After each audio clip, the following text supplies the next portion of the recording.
La migration est une réalité dans les pays du Sahel. L'OIM, l'Organisation mondiale en charge de la question, précise que près de 90% des migrants se déplacent entre les pays du Sahel eux-mêmes. Certains empruntent aussi la voie illégale pour se rendre, notamment en Occident, en passant par le désert et la Méditerranée.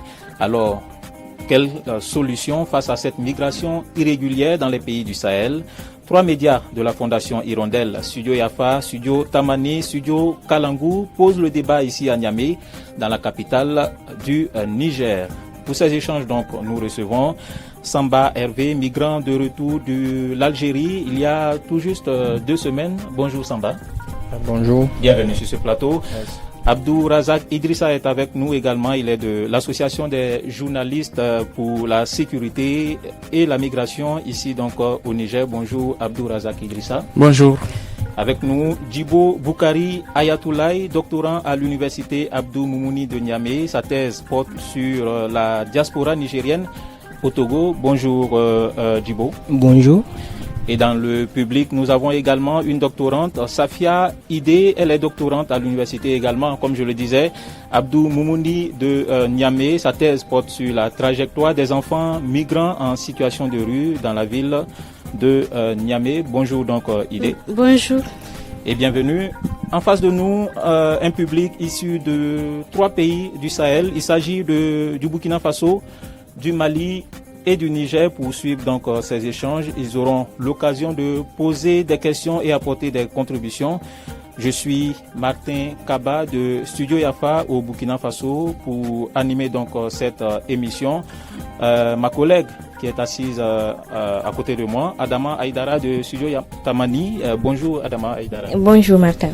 Et au niveau du public, notre collègue également, Rabia Maïkano de Studio Kalangu, ici au Niger. Bonjour Rabia. Bonjour Martin. Bonjour à toutes et à tous. Bienvenue donc à ces échanges régionaux.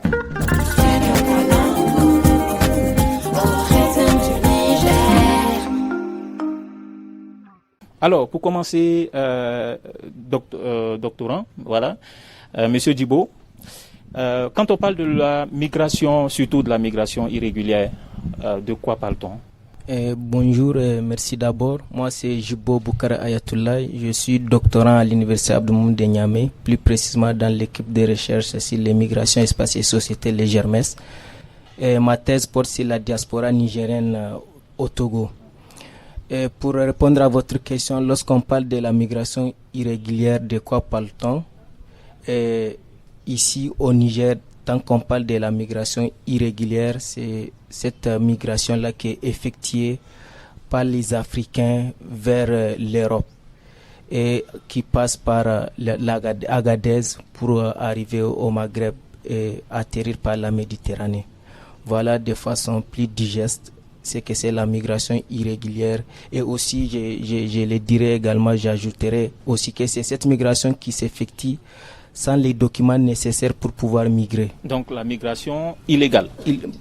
La migration illégale. On est en tout cas dans la conceptualisation. Hein. Voilà, elle est illégale, irrégulière, les migrants sans papier.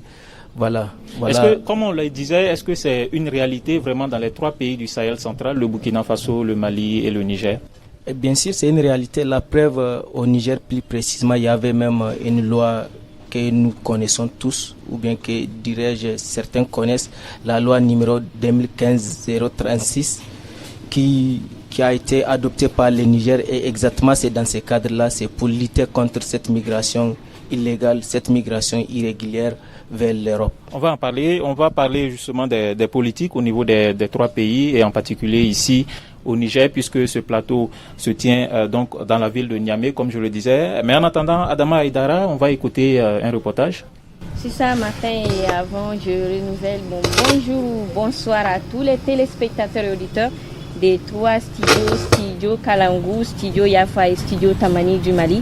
Et pour en venir au reportage, Martin, c'est l'histoire de Adama, mais je signale qu'il ne s'agit pas de moi, mais plutôt un jeune migrant burkinabé qui a tenté de rejoindre l'Occident en passant par l'Algérie. Il a été refoulé dans la zone de Arlit au nord du Niger. Et pour en savoir plus, écoutons ce reportage de nos confrères de Studio Kalangu. Refoulé de l'Algérie il y a plus de 2 mois, Adama est un migrant burkinabé âgé de 26 ans. Nous l'avons rencontré à Arlit, dans le nord Niger. Ah, ici c'est ce bois. Chez moi, c'est dans mon ghetto qui est là. C'est la chambre où je dors. Qui est là. Ça, c'est mon matelas. Un drap où je passe mon temps la nuit ici. Donc, c'est là où je dors. Donc, comme j'ai vu, je me réveille matin sans problème. Bon, c'est pas du tout facile, mais on tient le coup. J'ai été refoulé de l'Algérie parce que j'ai tenté d'y aller plusieurs fois en Europe. Donc j'ai été refoulé par beaucoup de personnes. Je n'étais pas le seul. Mon rêve, c'était d'aller en Europe. Donc, mais du coup, le cheval m'a échappé. Malgré tout, il se débrouille pour manger tous les jours, souvent en sautant des repas.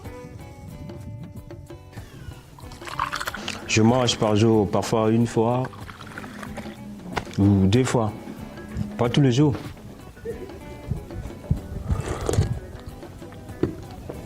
Mais on n'a pas le choix, on est obligé de supporter. Hervé, est-ce que cette réalité décrite dans ce reportage vous dit quelque chose? Ça me dit beaucoup de choses. Expliquez-nous un peu. Bon, comme il parlait que quand il voulait partir en Algérie, il a été refoulé. C'est des situations qui arrivent constamment. Parce qu'à un moment donné, même on se demande si c'est un business qu'ils font, parce que à l'immédiat qu'on nous renvoie, si tu as de l'argent, parce que vivre en Algérie, c'est pas... On vit en Algérie en sachant que demain, tu ne peux être là. Donc, on vit en Algérie du jour au lendemain. Donc, tu peux être là aujourd'hui, tu sors de ton travail. Tout ce que tu as, tu dois avoir ça sur toi. Parce qu'à tout moment, on peut te rafler. Et comme on te rafle, c'est comme ça qu'on te renvoie au désert. Donc, la situation qu'il parlait là, c'est une situation qui arrive régulièrement. Donc, quand on te refoule au désert, quand tu as ton argent, à l'immédiat, comme on vient de te refouler là, tu attends le convoi qui va repartir. Si tu payes, tu repars. Donc, c'est des situations qui arrivent constamment. Bon, ceux qui sont fatigués, ils préfèrent rester au Niger ou bien décider de rentrer chez eux sans problème. Est-ce que, Hervé, parce que lorsqu'on préparait cette émission, vous nous expliquiez un peu la souffrance que vous avez vécue.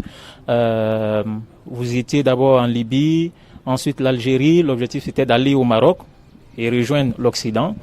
Est-ce que ce témoignage que nous avons écouté de Adama, est-ce que vous retrouvez dans tout ce que ce migrant a dit? Oui, effectivement. Quand il parle de travailler chaque jour pour avoir son quotidien, pour avoir de quoi manger, c'est des choses qui arrivent à tout, parce que eux ils nous appellent les blacks. Comme nous sommes noirs, eux ils nous appellent les blacks. Donc c'est les situations qui arrivent à tous les blacks qui sont en Algérie. Un Algérien ne peut pas t'aider comme un Marocain, parce que le Marocain lui donne, parce qu'il sait que le noir il n'a rien.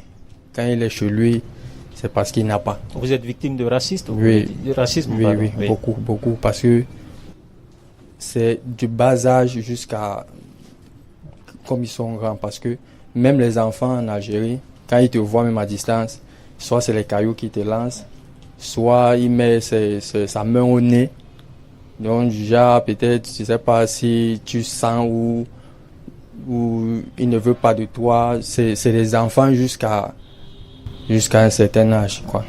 Alors, Monsieur Djibo, vous qui avez travaillé beaucoup sur la question de la migration dans votre pays, ici au Niger et également au niveau du Togo, parlez-nous un peu de cela. Quel est le profil type des migrants au Niger, par exemple? Le profil des migrants présents au Niger, là, en majorité, ce sont les ressortissants de l'espace CEDEAO. Et là, nous le savons tous que c'est la migration régulière, entre guillemets, ou bien la bonne migration, parce qu'elle n'est pas effectuée dans l'intention d'aller en Europe. Du coup, nous retrouvons généralement les pays de l'Afrique de l'Ouest et qui sont aussi dans la communauté espace CEDEAO. Voilà. Et vous avez aussi parlé des Nigériens qui vont au Togo, c'est aussi dans le même cadre. Là, sans pour autant faire sortir que tout est clean. Vraiment, c'est pas une migration qui dérange parce que ça se fait dans des cadres vraiment légaux. Les migrants ont leurs papiers, ils vont, c'est pas loin, c'est toujours dans l'Afrique, ça ne pose pas problème. Alors, vous nous expliquez que, en fait, la migration qui se passe dans la sous-région ouest africaine, c'est une migration plus ou moins régulière. C'est cela. Lorsqu'on parle de migration irrégulière, c'est uniquement lorsqu'on veut aller en Occident. Oui, c'est ce que vous voulez dire? Oui, c'est ce que je veux dire. Et ça, c'est d'abord la compréhension globale. Hein. C'est ce que les gens disent, les médias. Bon, dans le domaine de la recherche également, on utilise le concept immigration irrégulière. Toujours est-il que c'est nous qui parlons à la place des migrants et c'est nous qui parlons à la place de la migration. Du coup, en tout cas, et aujourd'hui, en tout cas, voilà, nous avons un migrant qui est là, Samba, à qui nous allons poser beaucoup de questions pour comprendre exactement ce qui se passe dans cette question, ce phénomène de migration. Mais en attendant, Idrissa, vous qui êtes journaliste, lorsqu'on parle de migration, parfois on voit uniquement les jeunes qui sont dans des bateaux en train d'aller en Occident. Généralement, on voit les causes comme uniquement la pauvreté. Vous qui travaillez de façon permanente sur la question, quelles sont les causes qui ressortent? Merci beaucoup. Merci donc aux 3 studios de la Fondation Hirondelle pour cette initiative de ce débat sur une thématique aussi importante.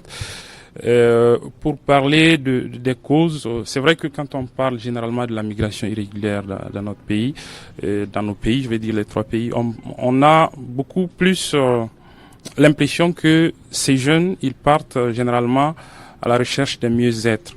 Alors que si on creuse, en tout cas nous, de par l'expérience de la couverture qu'on fait de ces migrants-là, si vous interrogez la plupart des migrants, c'est vrai que une grande majorité vous diront que oui, c'est pour un mieux-être qu'ils veulent aller là-bas, en Europe, en passant justement par les pays maghrébins. Mais quand vous analysez en profondeur, vous allez trouver beaucoup plus d'autres causes. Ok ? Il y a certains c'est juste un rêve. Vous savez, on a tellement stigmatisé cette question de migration qu'on a tendance parfois à oublier que c'est même la nature de l'homme qui fait qu'on migre, ok? Moi, je peux être bien assis dans mon pays, je peux être, assis financièrement, je peux avoir mon boulot et tout le reste, être tenté par une aventure pour aller voir ailleurs ce qui se passe. Donc, il y a beaucoup de jeunes qui vont là-bas et on occulte aussi le fait qu'il y a beaucoup de jeunes qui migrent justement pour aller travailler. Et ces pays européens, disons l'Occident, qui en fait tout un problème, cette question de migration, ils nous disent pas en vérité la réalité. Beaucoup de ces jeunes qui migrent, qui vont en Europe, ils contribuent au PIB de leur pays, mais ils le disent pas. Donc, pour revenir aux causes, oui, il y a effectivement la question de la pauvreté, mais il y a beaucoup de migrants qui essaient de fuir aussi leur pays pour des questions de sécurité, pour des questions politiques. Ils sont harcelés ou ils sont menacés. Ils essaient d'aller voir ailleurs. Alors, moi, ça me permet un peu de juste revenir sur la question de la migration irrégulière. Qu'est-ce qu'on entend par ça? C'est juste la façon de migrer qui ne suit pas les procédures légales. Vous savez, quand on veut rentrer dans un pays qui n'est pas le sien, il y a des procédures, il y a des conditions. Donc, si ces conditions ne sont pas toutes réunies, c'est bien normal que les jeunes, aujourd'hui, qui sont en quête de boulot, qui sont en quête d'aventure, qu'ils tentent d'autres voies pour aller chercher donc ce mieux-être. Donc, il faut qu'on essaye, moi, à mon sens, qu'on essaie de circonscrire ça à ce problème-là, de la question de la régularité. Pourquoi les jeunes africains, pourquoi les jeunes de nos espaces ne migrent pas de façon régulière? Il faut se poser cette question. Oui, on va poser la question, bien sûr, on va poser la question. Voilà. Mais en attendant, vous avez dit que l'une des causes, c'est le goût de l'aventure. C'est un peu cela? Oui, il y a le goût de l'aventure, il y a les questions liées au changement climatique qui font que les jeunes qui sont dans les communautés rurales, ils n'ont plus d'espace pour cultiver, ils ont besoin d'aller voir ailleurs. Quand ils viennent dans des capitales, dans des centres urbains, il n'y a pas de boulot, ils sont obligés de tenter. Ils sont obligés de partir. Alors, Hervé, lorsque vous écoutez Idrissa parler, il est journaliste, donc il maîtrise assez bien la question. Pour lui, il y a le goût de l'aventure et il y a d'autres causes, bien sûr, comme la pauvreté, etc., etc. Est-ce que vous êtes d'accord avec ce qu'il dit, par exemple, sur la question du goût de l'aventure? Oui. Je suis d'accord parce que... Vous, c'était le cas? Oui, pour moi, déjà, le goût, c'est mon cas. Mais ce n'est pas seulement aussi le goût. C'est aussi pour chercher le bien-être, le mieux-être.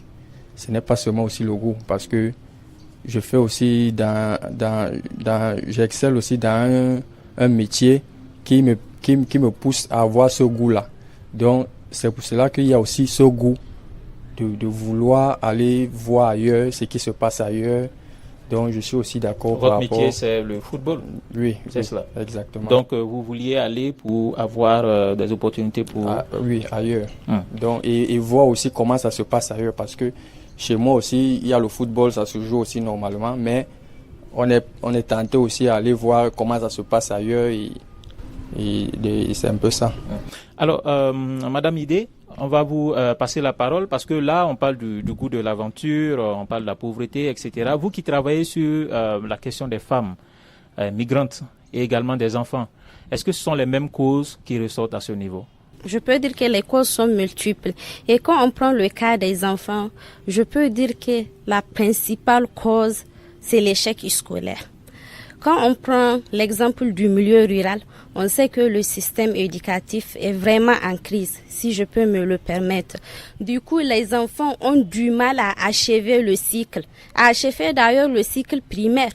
Donc, dès qu'ils arrivent en classe de CM2, avec le système, bien que maintenant il n'y a plus d'examen, mais il y a au moins une note que la personne doit avoir pour aller au collège. Donc, en ce moment, les enfants sont...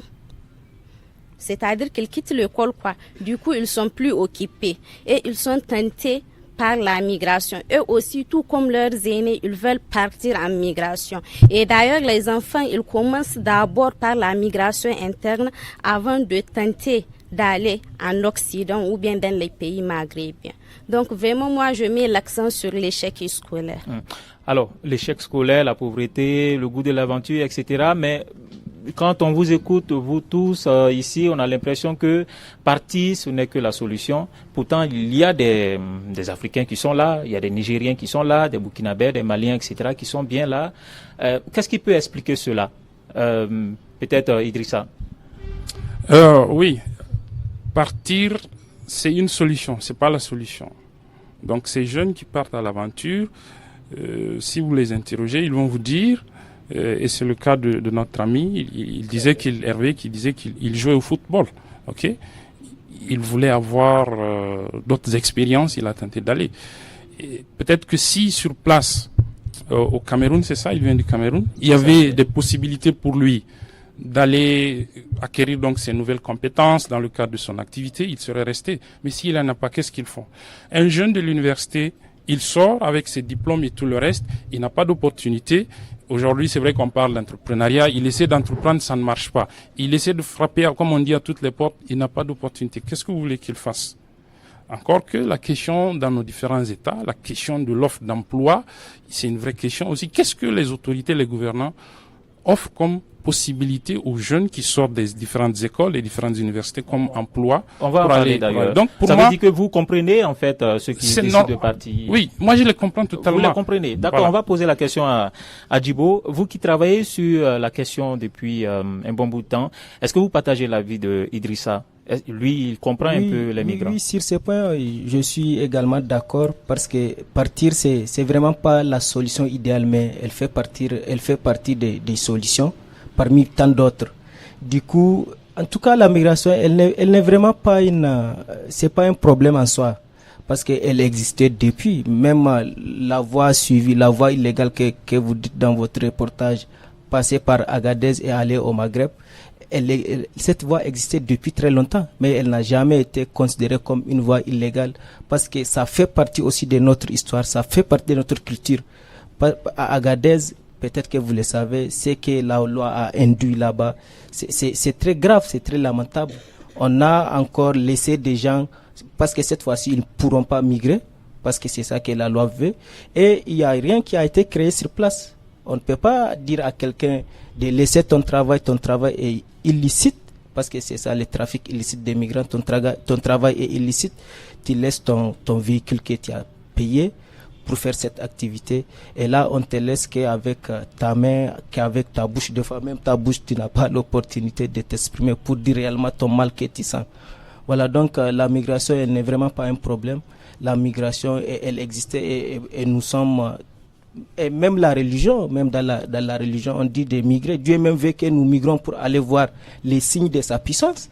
Parce que quand on reste chez soi, on est bloqué, on est enfermé sur soi, on pense que le monde se limite à toi, alors que le monde est vaste. Il faut aller, il faut migrer. La migration n'est vraiment pas un problème pour moi. Alors, Hervé, lorsqu'on parle de migration irrégulière, on ne peut pas dissocier justement cette question de souffrance. On estime que, et vous nous expliquiez cela d'ailleurs, que pour partir, ça nécessite beaucoup de moyens, non seulement, mais ça demande une certaine souffrance. Est-ce que vous pouvez nous parler de cela? Bon, partir, migrer ou bien partir de son point de repère pour aller se chercher. Quitter votre pays et passer, comme votre trajectoire d'ailleurs, vous avez quitté votre pays, d'abord vous êtes allé en Guinée, au Gabon, et vous êtes revenu, vous êtes parti en Libye, au Maroc, en Algérie, etc. En termes de sacrifice, si on peut s'exprimer ainsi, parlez-nous de cela. Bon, déjà, c'est le sacrifice, ça doit se dire, parce que non seulement c'est ton temps que tu prends beaucoup de temps, parce que j'ai fait le Gabon, j'ai fait la Guinée équatoriale, j'ai fait la Libye et l'Algérie. Donc ça nécessite beaucoup de temps et beaucoup de moyens. Parce que quitter... Environ combien? Bon, ça dépend des destinations. Donc quitter peut-être du Cameroun pour disons l'Algérie, tu peux décider de garder 1 million, parce que il y a le passeur, tu ne marches pas seul. C'est les passeurs qui vont te dire, bon, il faut garder 1 million, 1 million 500 000, 2 millions, ça dépend du passeur que tu vas rencontrer. Donc, et si tu veux vraiment aller, tu vas chercher cet argent et tu vas le rencontrer et lui il va te faire avancer. Bon, maintenant dans la souffrance, il y a beaucoup de souffrance en route.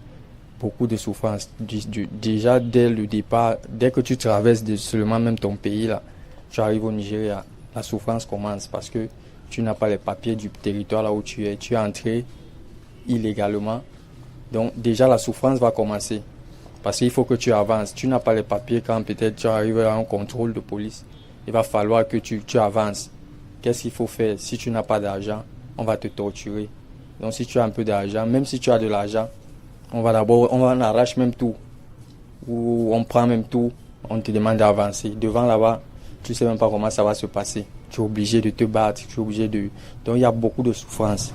Il y a beaucoup de souffrance. Alors, au regard de cette souffrance, parfois, peut-être la question qui peut se poser, c'est si on sait qu'on souffre autant, pourquoi est-ce qu'il faut partir de façon irrégulière, Idrissa? Si on ne peut pas migrer de façon régulière, qu'est-ce qu'on fait? À vous de nous répondre. Moi, je retourne la question de cette façon. Oui, il y a des sacrifices qu'on fait, il y a beaucoup de souffrances qu'on endure, mais quand même, vous voyez que chaque jour, parce que bon, aujourd'hui, on dit que les flux migratoires ont reculé. C'est faux. Il y a beaucoup de voies contournées que les migrants empruntent aujourd'hui pour aller. Vous avez vu les récents événements de Assamaka, combien on envoie par semaine, enfin combien l'Algérie refoule par semaine. Donc, si les voies de migration irrégulière, d'abord, ne sont peut-être même pas connues, parce que c'est aussi ça une des difficultés. Les jeunes qui veulent migrer, ils n'ont pas l'information, les pouvoirs publics ne leur donnent pas l'information de savoir qu'il y a des façons régulières de migrer, d'aller dans tous les pays du monde où on veut. Il suffit juste de respecter la procédure. Donc, ils n'ont déjà pas cette information. Ceux qui ont ces informations, il faut vous demander, par exemple, un jeune qui veut aller dans un pays européen, quelles sont les conditions d'entrée dans ce pays? On va lui dire, tu vas d'abord avoir un visa. Ensuite, tu dois justifier d'un certain montant que tu as dans un compte bancaire, etc., etc. Combien sont-ils? Nous-mêmes qui sommes ici, si on nous interroge, on n'est pas très nombreux ceux qui vont avoir à remplir ces conditions pour aller. Donc, c'est bien normal que ces jeunes empruntent ces voies.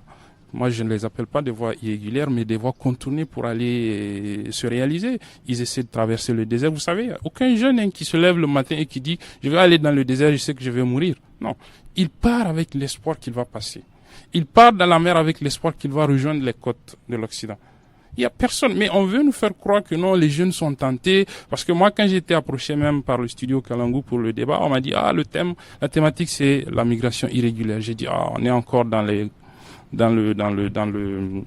considérations occidentales de la migration. Non. Est-ce que c'est pas plutôt une réalité? Est-ce que c'est une question de considération occidentale? Oui, vu qu'on passe par des voies détournées, comme vous l'avez dit vous-même. Oui, mais s'il n'y a pas de voie régulière, normale, conçue pour aller, combien sont-ils les jeunes aujourd'hui? Si vous faites les statistiques, vous interrogez au niveau des ministères en charge des questions d'intégration et tout le reste, combien sont-ils les jeunes de nos différents pays qui passent régulièrement qui passent pour aller ailleurs? Vous allez être déçus si vous comparez cela à la masse de jeunes qu'on a dans nos pays. Est-ce que c'est parce qu'il y a une minorité qui va de façon régulière que cette migration irrégulière n'est pas une réalité? C'est pas que c'est une réalité, mais pour moi, c'est une question de conception. La conception de l'irrégularité, elle est vue de l'autre côté. Mais est-ce que lui, aujourd'hui, quand on va lui poser peut-être la question ici, est-ce qu'il considère qu'il est en train de migrer de façon irrégulière? On va poser la question puisque Hervé est là. Est-ce que vous considérez que effectivement vous avez tenté de migrer de façon irrégulière, ou bien pour vous c'est une voie normale que vous avez prise tout simplement? Non, forcément on sait que ce qu'on fait n'est pas légal. Ah, vous le savez? Forcément, on le sait. D'accord. Mais avec la foi, on sait que là où on va, si on a les moyens, on va arriver. C'est un peu ça. Alors, donc, vous partez avec la foi que vous allez y arriver. Et Djibo, Idrissa a parlé un peu du manque d'information au niveau de certains jeunes. Certains ne connaissent pas en fait la procédure qu'il faut respecter pour pouvoir aller de façon légale en Occident. Est-ce que vous partagez cet avis? Oui. Est-ce qu'il y a un manque d'information au niveau des jeunes africains? C'est vrai, il y a un manque d'information, mais j'espère aussi qu'il y a cette information, quoi qu'elle est relative, parce qu'il vient de le dire, il vient de le reconnaître lui-même, les migrants, c'est-à-dire il sait qu'il ne migre pas de façon légale, mais moi je dirais aussi que c'est pas de cette manière qu'il faut le dire, peut-être il est dans une situation irrégulière. C'est pas lui en tant qu'être humain, c'est pas ce qu'il prévoit, c'est pas ce qu'il entreprend qui est irrégulier, mais il est dans une situation irrégulière qu'on peut régulariser tant qu'il y a besoin, tant qu'il y a volonté au départ et d'autres des États. Et parce que vous savez, peut-être pour son cas, il n'est pas inscrit dans les cas. Mais quand on migre, des fois, on migre pas seul. On part représenter toute une famille. C'est ce qu'on appelle les projets migratoires. C'est dans un projet, parce qu'il est dit qu'il faut mobiliser suffisamment d'argent. Peut-être que l'argent là n'a pas sorti de sa propre poche. Il a dû emprunter auprès de la famille. Les gens se sont privés d'autres avantages pour constituer cette somme-là et pour qu'il puisse arriver en Europe. Et qu'il n'a pas droit à l'erreur. Il doit atterrir où il doit vraiment avoir la bonne raison quand il va brandir ça. On sait que vraiment il a tenté, mais il est revenu. Et je crois que dans cette logique, les jeunes ont l'information, mais ils n'ont pas aussi les moyens pour aller et faire aussi. Ils n'ont pas les moyens de faire les documents nécessaires parce que demander les visas, vous le savez autant que moi, même nous qui sommes scolaires, demander les visas, par exemple, si on veut aller en France, c'est que ça peut nous prendre. On peut nous refuser catégoriquement les visas, alors qu'ils n'ont pas le temps, ils n'ont pas raison, ils vont emprunter les voies. Quel que soit ce que l'Occident va considérer les voies, les gens vont continuer à aller. Les chiffres n'ont pas baissé. J'ai reçu tout récemment un rapport très récent où déjà en 2023, les chiffres ont augmenté. Et on est environ à combien? J'ai vu ça tout récemment, c'est environ 23 000 et quelques des arrivées, et ça c'est seulement par l'Italie. Il y a aussi l'Espagne, il y a aussi les Malte et autre part. Et donc, il n'y a pas une solution dans la politique de pouvoir, on va refouler, on va rapatrier, mais les gens vont continuer à partir. Peut-être que le vrai débat va être posé, et ça va être vraiment entre les États, entre les puissances. On va parler des solutions, justement. Adama, vous avez une question? D'accord, juste une question de relance concernant monsieur le journaliste. Donc vous disiez que c'est pas une voie régulière mais des routes plutôt contournées. Mais qu'est-ce que vous dites des conséquences de ces voies contournées empruntées par ces migrants? Justement, ces voies, parce qu'il y avait des voies, si vous voulez, que les migrants empruntaient jusqu'à l'adoption de la loi dont parlait tout de suite Jubo. Et donc, c'est sur la base des blocages sur ces voies connues que les migrants empruntent d'autres voies. Et donc, la conséquence, c'est que justement, les pouvoirs publics, en adoptant la loi, en disant que oui, vous ne suivez pas cette voie, si vous la suivez, vous êtes en irrégularité, vous êtes, comment est-ce qu'on appelle, la loi vous frappe et tout le reste. Ça a eu d'autres conséquences plus graves parce que justement, cette voie qui était empruntée jusqu'ici, elle était plus ou moins, on va dire, sûre et sécurisée. Mais les voies contournées aujourd'hui, et vous savez, c'est difficile de décompter le nombre de morts dans le désert. Le désert, tout de suite, la personne, elle meurt dans les 15-20 minutes qui suivent. C'est le sable qui renferme et puis on ne voit pas. Donc c'est ces voies-là que ces migrants sont en train de prendre. Et justement, donc, ces conséquences-là, c'est plutôt ça qui doit plutôt, moi, à mon sens, interpeller les pouvoirs publics, que de bloquer ces voies. Pour ces jeunes, il faut essayer peut-être de régulariser ça, les entrées et les sorties par cette route, et laisser cette opportunité, ce droit, laisser ces jeunes-là, ces migrants-là, jouir de ce droit, parce que c'est un droit naturel presque, c'est un droit humain de migrer. Donc c'est ça les conséquences, entre autres conséquences. Donc quand on dit que non, du fait de l'application de cette loi, les chiffres ont baissé, le doctorant, vous l'avez dit tout de suite, c'est totalement faux. C'est d'ailleurs peut-être maintenant qu'ils s'aventurent davantage sur ces voies contournées, parce que on a criminalisé l'activité, et donc ceux qui étaient dans l'activité, qui faisaient le transport, qu'on appelait les passeurs et tout le reste, ils n'ont pas été reconvertis tout de suite. Donc ils ont eu des promesses qui n'ont pas été tenues. Certains continuent de pratiquer l'activité, et parce que eux, ils connaissent la zone d'Agadez, ils prennent des voies détournées, quitte maintenant à ce que des migrants meurent et tout le reste. Pour eux, l'essentiel, puisque c'est leur activité principale de survie, ils vont l'exercer. Alors, vous parlez donc de cette loi, et on n'a pas malheureusement une autorité ici pour pouvoir vous répondre. Rabia, on va passer la parole à notre doctorante, Safiatou, voudrait bien réagir sur l'aspect irrégulier de cette migration. Safia? Ouais, il y a Abdelrazak qui a un peu parlé du contournement des routes. Moi, je me dis que dès lors que le migrant n'est pas en situation régulière, il est obligé de contourner. C'est parce qu'il n'a pas les papiers. Et dès lors qu'il n'a pas les papiers, on le considère comme un migrant irrégulier.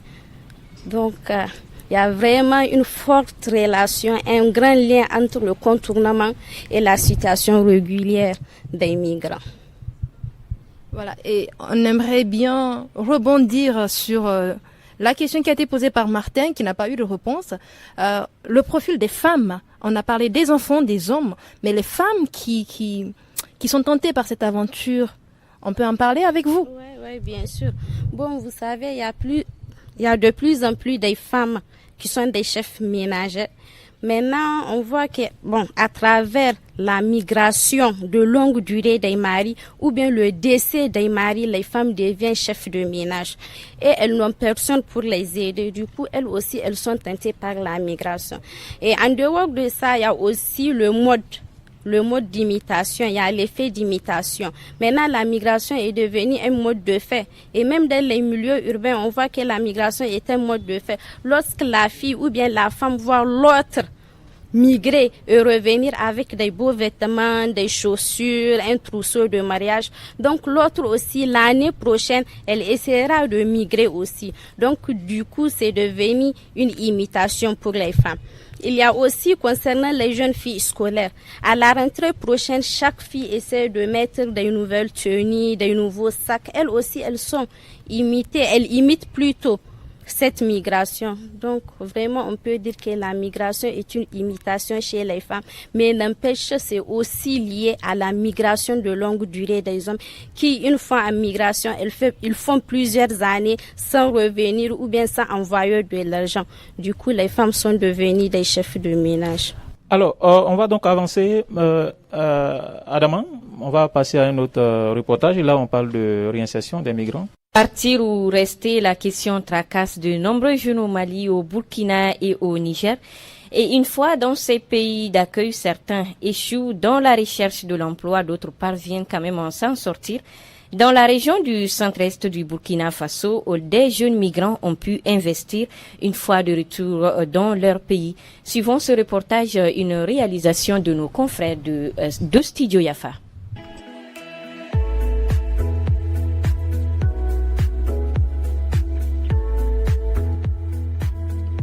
côté Amati, là, nous faisons un effort pour sortir, puisque le pays est très faible. Notre cœur là aussi, c'est aller en Amati là pour réussir, pour venir voir nos parents et puis continuer notre pays. Ici là, c'était bon d'aller laisser ici. Personne ne devait quitter ses parents. Mais comme c'est chaud partout, agriculture ça ne va pas, l'élevage c'est pareil. Bon, je ne sais pas comment faire quoi. Yami avatira ne banke na ya tuma be kan le kate sa ko mum ni fu tum ni ne wena bana kan avatira to tum ya bu mu datu wiligi fo mu yiwa fo yiye mu da fo da wiligi me ngan sas la tuma ya ri su to ne ba non avatira. Je suis parti en Italie en 2008 parce que mes parents vivaient là-bas. Mon frère m'avait parlé de ces projets, bon, je me suis dit bon, je vais me lancer avec l'ivoire. Voilà que j'ai commencé, bon, il y a 8 mois. J'ai eu encore courage pour pouvoir construire une autre. Ça veut dire que ça marche 100%.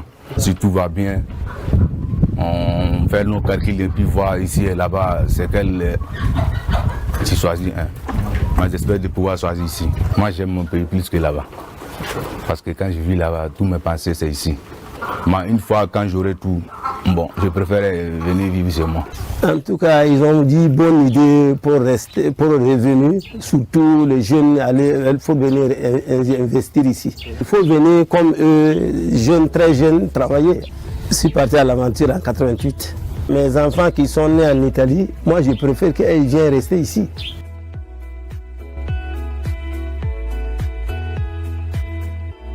Adesso Burkina Faso sono casino, adesso sai. Am sina be yuma yuko amanya be tum izine tum masondo tum bondo Tengin bisa fa mi mam tamam ye gwara hatma mara tonto tuma ya suma wa pakam alimentation puma mengra ya suma la tuma ba mama maha ya ri wanke tuma ma pakam ra la vazaka mam wan kenam ningum yama mam kenam na nafum bayirawa nam kan ningam yam kenam nan tin tengan neram pour neba lu neba loem neba belle vie boitrama jen sam be kan débrouiller on train ya a commerce pour on train wa million ta million ba mal suri la ganan takasuma kan bebbe wa ne kwa sam bebe ka gunsi pihni namara ti pisi ya suma.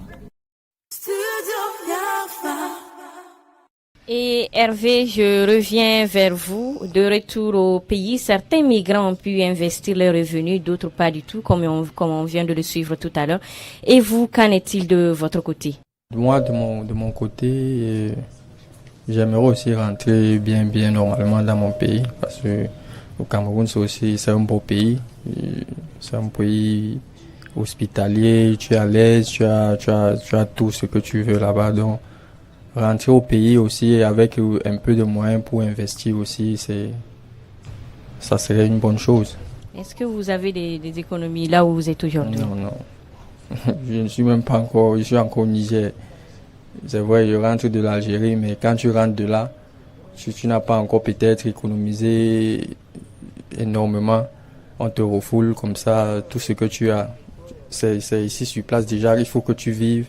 Il faut que tu t'habilles, il faut que tu dormes.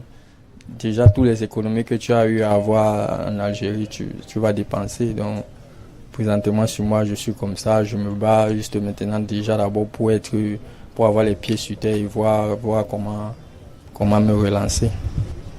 Alors, ça fait 2 semaines, Hervé, que vous êtes là, ici au Niger, de retour de l'Algérie, comme vous venez de le dire. Est-ce que vous arrivez à vous insérer dans la société ici à Niamey? Bon, je vais dire pas vraiment, mais c'est mieux par rapport dans d'autres villes du Niger, parce que avant d'arriver ici, j'étais à Maradi. J'ai fait 2 mois là-bas. Donc là-bas, je vais dire, c'est presque impossible même parce que ils parlent leur langue. Tu vas parler le français, personne t'écoute ou bien personne même ne te gère même. Tu vas faire comment, tu ne peux pas. Mais quand je suis arrivé à Niamey, tu parles à quelqu'un, même si il fait semblant, mais il comprend et il communique aussi avec toi. En fait, la communication, ça passe quand même ici Vous vous sentez donc un peu plus à l'aise ici? Oui, je me sens un peu à l'aise et j'espère vraiment que je vais mieux m'imprégner ici à Niamey. Alors Idrissa, de façon globale, on a écouté ce reportage où on parle de migrants. L'un a pu donc investir, l'autre il a investi, mais finalement ça n'a pas marché, comme on le dit. Selon votre constat en tant que journaliste, qu'est-ce qui se passe? Est-ce que les migrants, une fois de retour dans leur pays, ils arrivent à investir, ou bien ce n'est pas le cas? Bon, là, il y a différents cas parce que vous savez, le phénomène est tel que lorsque le jeune il migre, qu'il réussisse ou qu'il échoue, lorsqu'il revient, il y a des stéréotypes, il est plus ou moins stigmatisé selon qu'il réussisse ou qu'il échoue. Donc, ceux qui réussissent, bien sûr, ils sont applaudis et certains arrivent à faire des investissements parce que comme on l'a vu, il y a beaucoup qui partent après que la famille se soit cotisée et tout le reste pour qu'ils partent faire cette aventure. Donc qu'ils réussissent et qu'ils reviennent faire des investissements, c'est tellement apprécié. Mais le grand problème, c'est surtout au niveau de ceux qui ont échoué. Quand il revient avec tous les stéréotypes, il a tenté l'aventure, ça n'a pas marché, il est stigmatisé, c'est très dur pour lui. Et c'est ce qui fait que beaucoup, lorsqu'ils sont refoulés, généralement, quand ils arrivent au niveau de la frontière entre l'Algérie ou la Libye et le Niger, et comme l'a dit notre ami, certains, ils restent encore là-bas pour quelque temps, le temps que peut-être la tension baisse et ils essaient de repartir parce que ils ont cette hantise. De repartir en Algérie. Oui, de reprendre le même chemin. Parce qu'ils ont quoi? Ils ont cette hantise. Si je reviens sans avoir réussi, comment je vais être vu par la société? Et donc, oui, il y a certains qui investissent. Nous, on a fait plusieurs reportages et je pense que c'est ça qui peut même aider comme solution les jeunes qui sont tentés, montrer les success stories de certains migrants qui sont partis, et certains par la voie qui n'est pas la voie régulière et qui sont revenus, ils ont investi, ils ont créé des entreprises qui ça marche. Et donc, oui, il faut montrer cela à des jeunes pour qu'eux aussi peut-être ils soient tentés. Est-ce que quand on met sur la balance, par exemple, ceux qui ont pu réussir, on va dire, entre guillemets, qui sont revenus et qui ont investi, et ceux qui n'ont pas pu investir et donc qui ne s'en sortent finalement pas après leur aventure, quand on met sur la balance, lequel pèse le plus? Est-ce que c'est ceux qui ont réussi ou ceux qui ont échoué? C'est beaucoup plus les échecs, c'est beaucoup plus les échecs qu'on constate dans nos pays. Ils sont quelques rares qui arrivent à réussir et qui reviennent investir. Et donc, c'est peut-être là aussi que les pouvoirs publics doivent pouvoir réfléchir. Qu'est-ce qu'il faut entreprendre pour que justement, peut-être que les jeunes restent, même si moi, par conviction, je ne suis pas trop pour qu'on dise qu'il faut qu'on essaie de maintenir les gens. Oui, il faut créer des opportunités d'emploi aux jeunes sur place pour qu'ils puissent entrer. Mais ce n'est pas pour moi une raison de leur dire qu'il ne faut pas aller ailleurs, quoi. Mais il suffit juste de leur dire, allez-y, si vous êtes tenté d'aller voir ailleurs, allez-y ailleurs, mais essayez d'aller de façon régulière, c'est permis, et essayez de créer toutes les politiques, justement, d'intégration pour permettre cela à ces jeunes d'aller en aventure pour ceux qui veulent, d'aller faire des découvertes pour ceux qui sont tentés. Donc voilà. Mais vraiment pour répondre à la question, c'est surtout les échecs. On a beaucoup plus d'échecs que de réussite. Plus d'échecs que de réussite. Djibo, est-ce que c'est aussi votre constat, vous qui êtes doctorant sur la question? Est-ce que c'est votre constat qu'il y a plus d'échecs que de réussite? Bon, échec ou réussite, ça, j'espère que c'est au niveau individuel que ça va être évalué. Nous, peut-être qu'on pourrait dire que généralement la réinsertion, elle échoue. Parce que quand tu reviens, d'abord, surtout si tu as duré en migration, tu reviens, tu n'as pas les mêmes visions que ce que tu as laissé, et les gens peuvent même te traiter d'un traître, parce que il y a aussi cette dimension qu'on ne doit pas occulter. Vouloir à tout prix quitter nos pays pour aller en Europe, à un moment, ça va être ça les débats, parce que c'est aussi laisser la terre que nos aïeux nous ont laissée, alors que nous pouvons rester ici sur place, travailler nos États et réussir mieux. Et là, peut-être qu'on va même être envié par les Européens. Ils vont vouloir migrer, venir en Afrique, parce qu'en Afrique aussi, il y a des opportunités. J'avais posé la question, vous aviez dit que les jeunes pouvaient partir et que vous compreniez cela. Oui, non. Là même, je ne dis pas qu'il ne faut pas partir. D'accord. Je dis aussi que c'est une autre possibilité aussi de rester sur place, travailler ici en Afrique et réussir mieux nos vies ici.